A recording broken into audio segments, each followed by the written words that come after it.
Life is what happens to you while you're busy making other plans. This quote by John Lennon, unfortunately, is not one that I live by. My whole life I've been a planner. At the ripe old age of 2, I knew I wanted to be a doctor with 2 prodigy children, a boy and a girl, and informed a family friend that he would be the father. Unfortunately, this plan fell through when I divorced him at 5 for not going in the pool with me. Clearly, I've always lived for planning the future. That didn't stop as I got older. As you all know, I'm a senior. When people ask me if I've started thinking about colleges, I laugh and say, oh yeah, about 7 years ago.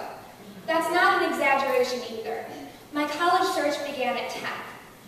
After my marriage crumbled, I needed a safety net. I decided to find a college where I would spend the 4 years of my life. At that point, I planned on becoming a San Francisco 49ers cheerleader, so of course I would need to find a college in California's Bay Area. Just like that, I declared I would enroll at Santa Clara University.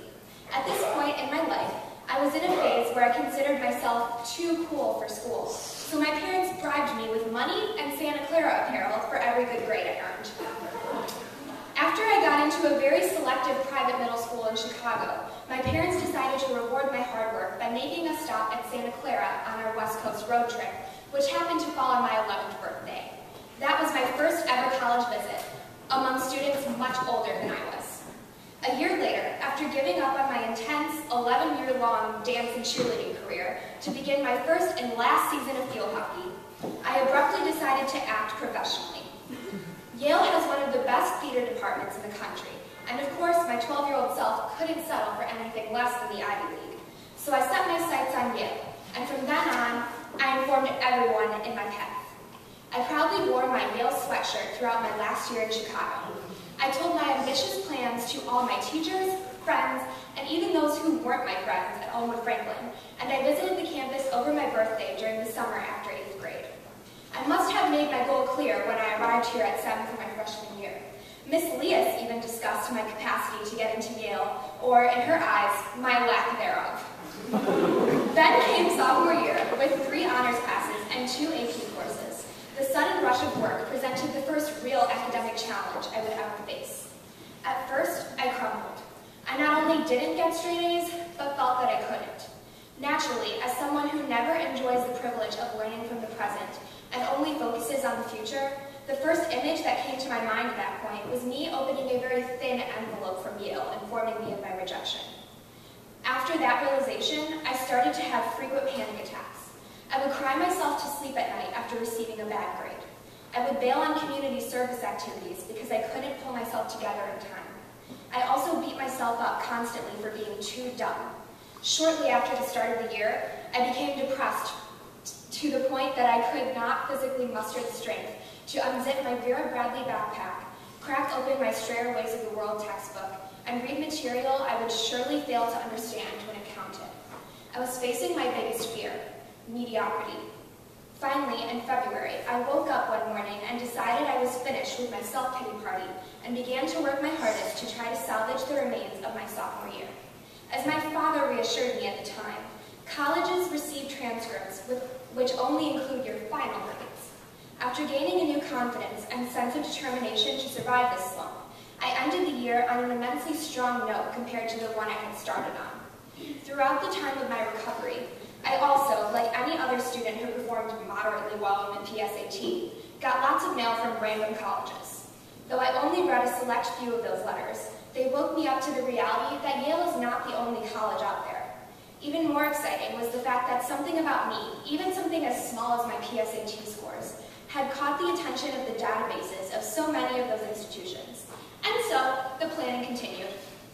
After a year and a half of not participating in any school plays, I deemed myself incapable of worming my way into a theater program. I decided then to become a psychiatrist. After all, I had always wanted to be some kind of doctor. With that in mind, I visited more colleges.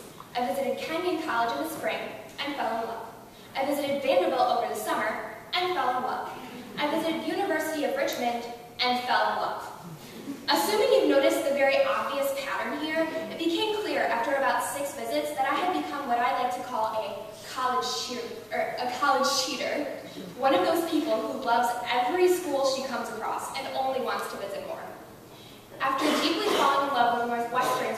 journalism program simply because I thought it was the most attractive of all the colleges I've been with, I changed my mind yet again and decided to become a broadcast journalist.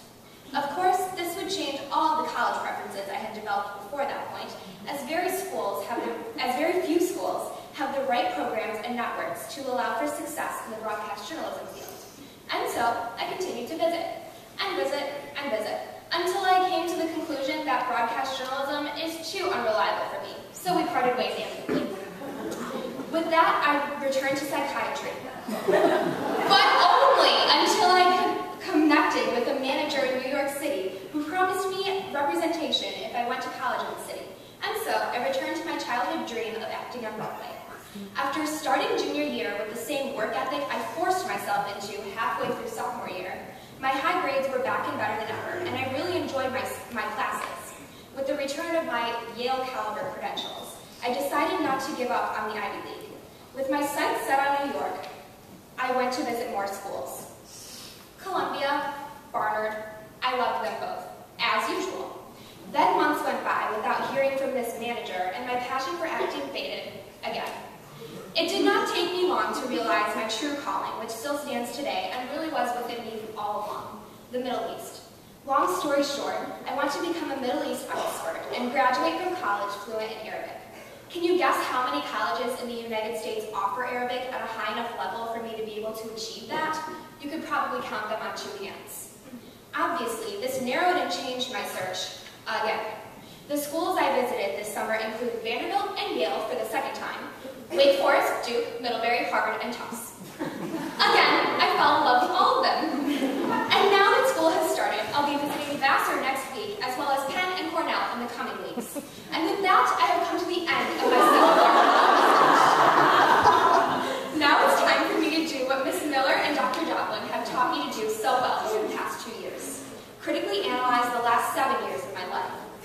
I find it unbelievably ironic that I, as someone who plans every aspect of her life, have only become increasingly more confused and unsure of my future. I went from knowing exactly what I wanted to having absolutely no idea where I want to go, where I will end up, or even where I'll get in for that matter. The point of this is, though, that these past years have taught me that I can't just plan every second of my life. I quit cheerleading, I stopped acting for the most part, I hit a pretty large bump along the way, and my career goals changed as often as my outfits. So now, for the first time in my life, I will enjoy myself. I will sleep when I am done. I will continue to love my classes. I will crank out college essays until my fingers fall off. I will not lose sight of the bittersweet reality that this is my last year at Sept, and I have to make the best of it. And I will dive headfirst into the uncertainty of next year when the time comes. To be honest, I still don't live by that John Lennon quote I began with. The important thing is that I've grown ever closer to that way of life. I may never stop planning my future, but I'll certainly